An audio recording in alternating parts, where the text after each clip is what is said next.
গত প্রায় 11 থেকে 12 মাস পূর্বে ছাত্রদল একটি আংশিক কমিটি গঠন করেন, আংশিক পূর্ণাঙ্গ কমিটির রূপ ধারণ করেন। যে কমিটিতে বিগত দিনে 14 থেকে 15, 16 বছর, 17 বছর যারা হামলা মামলা গুম খুনের শিকার হয়েছে, এক ধরনের গত কমিটির সাবেক পদবিসহ অসংখ্য নেতাকর্মীকে তারা বাদ দিয়েছে। আমরা তারই ধারাবাহিকতায় তাদের সাথে আমরা যোগাযোগ করি গত 1 বছর ধরে। আমাদেরকে অসংখ্যবার আশ্বস্ত করেছেন যে তারা আমাদেরকে পূর্ণাঙ্গ কমিটির মাধ্যমে আমাদেরকে পদায়ন করবেন, কিন্তু এই প্রায় 1 বছর হয়ে গেল আমরা কোনো আশানুরূপ কার্যকরী কোনো পদক্ষেপ তাদের মধ্যে দেখতে পাইনি। আপনারা জানেন আমরা সামাজিকভাবে বিভিন্নভাবে আমরা হেয় প্রতিপন্ন, কোনো উপায় না পেয়ে আজকে আমরা কাফন মিছিলের সিদ্ধান্ত নেই। কিন্তু বিএনপির সিনিয়র যুগ্ম মহাসচিব জনাব রুহুল কবির রিজভী ভাইয়ের হস্তক্ষেপে আজকের মতো আমরা এই কাফন মিছিল স্থগিত করি। আমরা রিজভী আমাদেরকে আশ্বস্ত করেন যে আমরা খুব শীঘ্রই আমাদেরকে সমাধান দিবেন। আমরা আজকে এখান থেকে ফিরে এসেছি, কিন্তু পরবর্তী আমাদের কার্যক্রম হয়তো থেকে যাবে যদি আমরা কোনো আশানুরূপ বক্তব্য না পাই তাদের কাছ থেকে। 24-এর বাংলাদেশ, বৈষম্যহীন বাংলাদেশ, যেখানে কোনো বৈষম্য থাকবে না।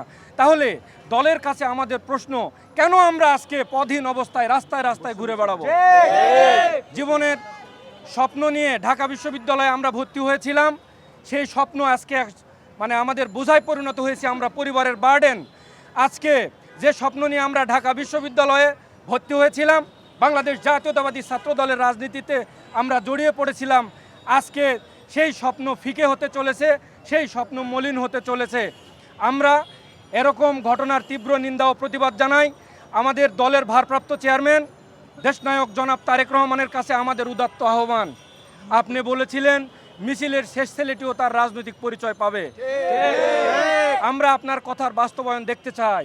মাননীয় ভারপ্রাপ্ত চেয়ারম্যান, আমরা অসহায়, আমরা দিন ভিখারির মতো রাস্তায় রাস্তায় ঘুরে বেড়াচ্ছি, আমরা পরিবার থেকে বিচ্ছিন্ন, আমরা আপনার এই দল করতে গিয়ে জীবন এবং যৌবন বিসর্জন দিয়েছি। অতএব আমাদের ন্যায্য এবং যৌক্তিক অধিকারকে আমরা ফিরে পেতে চাই। 2024 তারিখে আংশিক পূর্ণাঙ্গ কমিটির মোড়কে ছাত্রদল কেন্দ্রীয় সংসদের একটা কমিটি ঘোষিত হয়। এই কমিটিতে বিগত 16-17 বছরের দল আহুত পেশিবাদ বিরোধী সকল কর্মসূচিতে রাজপথে সক্রিয় ভূমিকা পালনকারী বহু নেতাকর্মীকে বাদ দেওয়া হয়েছে। আমরা যারা আওয়ামী পেশিবাদের দ্বারা জেল জুলুম, মামলা হামলা, নির্যাতন নিপীড়নের শিকার হয়েছি, আমাদেরকে এই কমিটিতে অন্তর্ভুক্ত না করে রাজনৈতিক ও সামাজিকভাবে আমাদেরকে হেয় প্রতিপন্ন ও অপমানিত করা হয়েছে। আমরা প্রিয় সাংবাদিকবৃন্দ, এই আংশিক পূর্ণাঙ্গ কমিটি ঘোষণার পরে সংক্ষুব্ধ নেতাকর্মীদের নিয়ে আমরা আমাদের সাংগঠনিক অভিভাবক জনাব তারেক রহমানের কাছে বিএনপি সিনিয়র যুগ্ম মহাসচিব জনাব রুহুল কবির রিজভী ভাইয়ের মাধ্যমে আমাদের দাবি দেওয়া ঘোষিত কমিটির বিভিন্ন অনিয়ম সম্বলিত একটা স্মারকলিপি প্রেরণ করি। এরপর আমরা বিএনপির ছাত্র বিষয়ক সম্পাদক জনাব রাকিবুল ইসলাম বকুল ভাইয়ের কাছে কমিটিতে আমাদের অন্তর্ভুক্তির ব্যাপারে বারবার ধারস্থ হয়েছি এবং আমরা আমাদের ছাত্রদলের সভাপতি রাকিবুল ইসলাম রাকিব ভাই এবং নাসিরউদ্দিন নাসির ভাইয়ের কাছে বারবার অন্তর্ভুক্তির ব্যাপারে ধর্ণা দেই, কিন্তু আমরা বারবার আশান্বিত হয়ে তাদের কাছে যাই, কিন্তু বারবার আশাহত হয়ে ভগ্ন হৃদয় নিয়ে ফিরে এসেছি।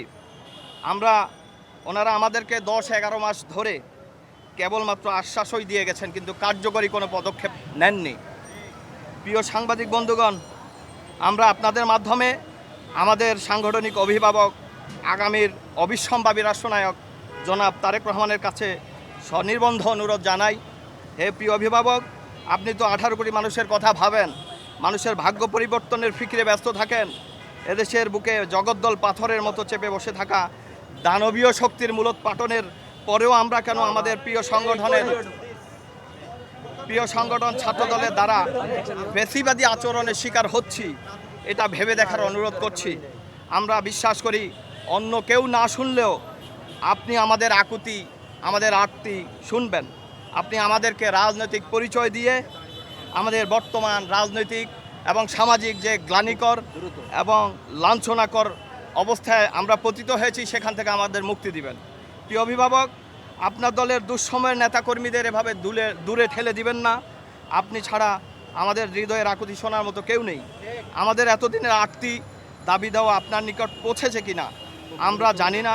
এজন্যই মূলত আমরা আমাদের এই সাংবাদিক ভাইদের মাধ্যমে আপনার মানবিক দৃষ্টি আকর্ষণ করে আমাদের দাবি উপস্থাপন করলাম, যাতে আমরা খুব দ্রুততার সহিত আমাদের কমিটি অথবা আমাদের পদ পরিচয় পেয়ে আমরা সামাজিক যেই প্রতিবন্ধ অবস্থায় আছি সেখান থেকে মুক্তি পাব।